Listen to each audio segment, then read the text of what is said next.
Hello दोस्तों, नमस्कार। स्वागत है आप सभी का एजुकेशन मंत्रा में। दोस्तों, 69,000 शिक्षक भर्ती प्रक्रिया के 2 चरण कंप्लीट हो गए हैं। तीसरी चयन सूची की लगातार मांग की जा रही है, लेकिन यहाँ पर जो खुलासे हैं वो लगातार होते हुए दिख रहे हैं। एक बड़ा खुलासा समझ में आ रहा है जो फर्जीवाड़े को लेकर के है कि 3 लाख में व्हाट्सएप पर बिके थे 69,000 शिक्षक भर्ती के लिखित परीक्षा के पेपर।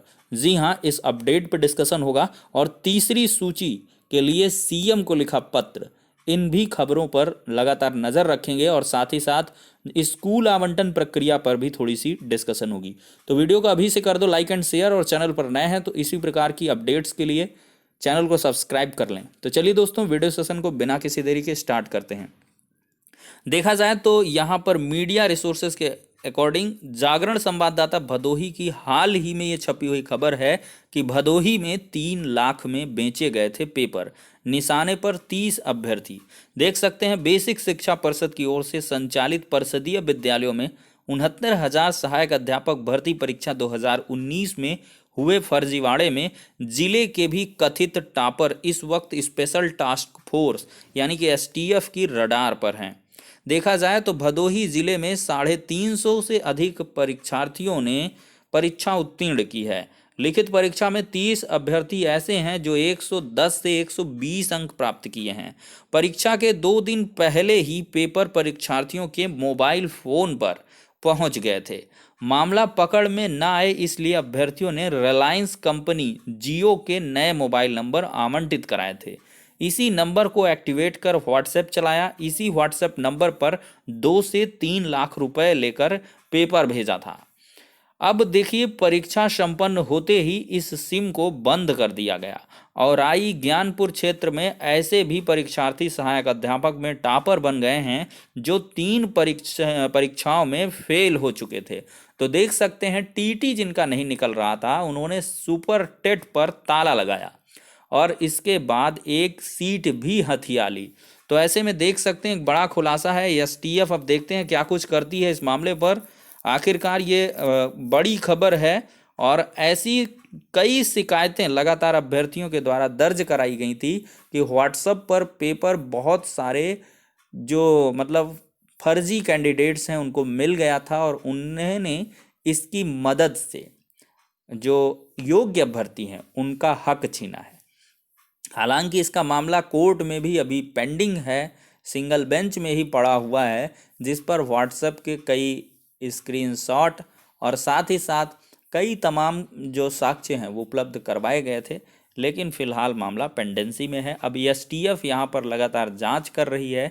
अगर ये सिम बंद हुए हैं, अगर इसमें इंटेलिजेंस के हिसाब से अगर जांच वगैरह होती है तो व्हाट्सएप से डाटा भी मंगवाया जा सकता है कि क्या कुछ था इसमें, वो चीज़ें भी यहाँ पर मिल सकती हैं।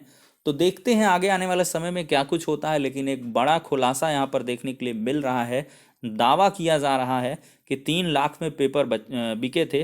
अब एसटीएफ की जब तक फाइनली रिपोर्ट नहीं आ जाती तब तक फाइनली कुछ भी कहना इसमें मतलब उतना तर्कसंगत नहीं रहेगा। लेकिन फाइनली देखा जाए तो जो फर्जी तरीके से अगर उन्होंने मार्क्स लिए हैं और नौकरी ली है तो वो रडार पर होंगे और उनको जांच के दौरान अगर दोषी पाया गया तो कार्रवाई होगी, नियुक्तियां तो निरस्त ही होंगी और साथ ही साथ उनको जेल की सलाखों में भी जाना पड़ेगा।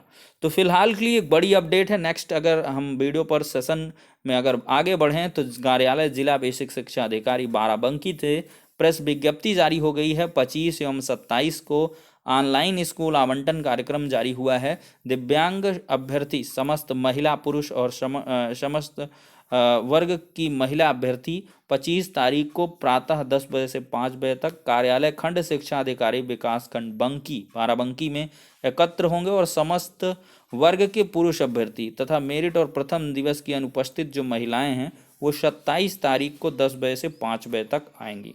तो देख सकते हैं दोस्तों, काउंसलिंग में समस्त अध्यापक अध्यापिकाओं को अपने नियुक्ति पत्र एवं अपनी पहचान हेतु voter ID card, pan card के साथ कोविड-19 के प्रोटोकॉल का पालन करते हुए निर्धारित स्थल पर काउंसलिंग में उपस्थित होना होगा। किसी भी दशा में कोई प्रतिस्थानी अनुमन्य नहीं होगा।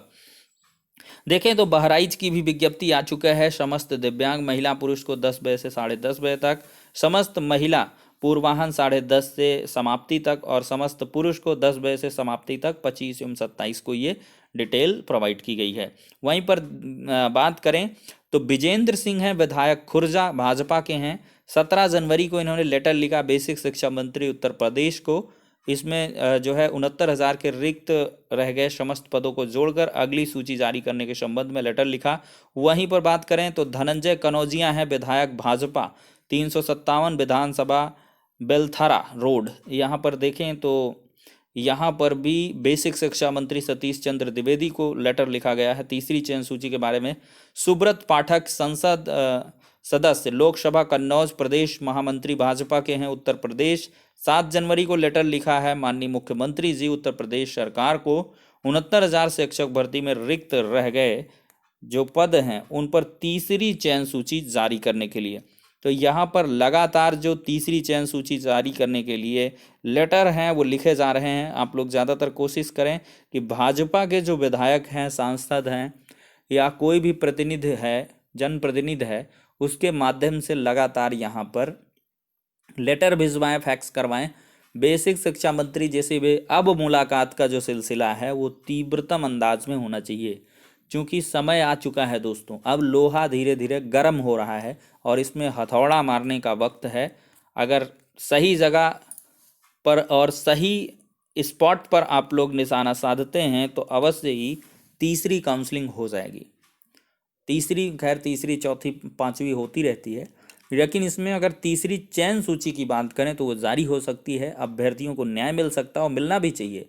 जो ये फर्जी कैंडिडेट हैं, कूटरचित तरीके से जिन्होंने सीटें हथियाई थी और क्या कहते हैं वेरिफिकेशन के दौरान इनकी नियुक्तियां अवैध पाई गए तो पद खाली हुए, तो इन पर इनका चयन होना चाहिए। जैसे बैक वाले कैंडिडेट हैं या कोई भी है किसी भी प्रकार से, तो उन सबको बाहर करके जो योग्य कैंडिडेट हैं और जिनकी मेरिट कम रही है तो उन सबको मौका मिलेगा और मिलना चाहिए। तो आप लोग बिल्कुल टेंशन फ्री रहें। और साथ ही साथ जो ट्वीट्स हैं अपना, मैंने कई बार कहा है कि 4 से 6 ट्विटर हैंडल का इस्तेमाल करें, माता पिता भाई बहन सबका, दिन भर ट्वीट्स करें। 300-400 ट्वीट आपको करना ही चाहिए पर डे।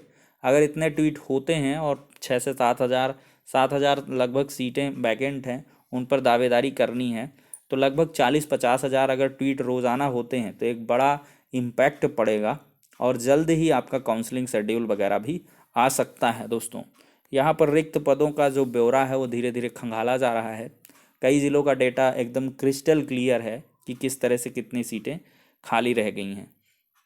तो फिलहाल के लिए सारी की सारी दोस्तों अपडेट्स हो जाती हैं। अब यहाँ पर देखते हैं कि क्या कुछ होगा 69,000 में। फिलहाल के लिए जिनकी नियुक्तियाँ हो गई हैं, वैध कैंडिडेट्स हैं, उनको बिल्कुल भी परेशान होने की आवश्यकता नहीं है। जिन्होंने मेहनत के बलबूते, मेहनत के दम पर परीक्षा उत्तीर्ण की, चयन पाया है, उसका पूरा अधिकार है, राइट क्रिएट है, नियुक्तियां हैं, उनको कोई दिक्कत नहीं होगी।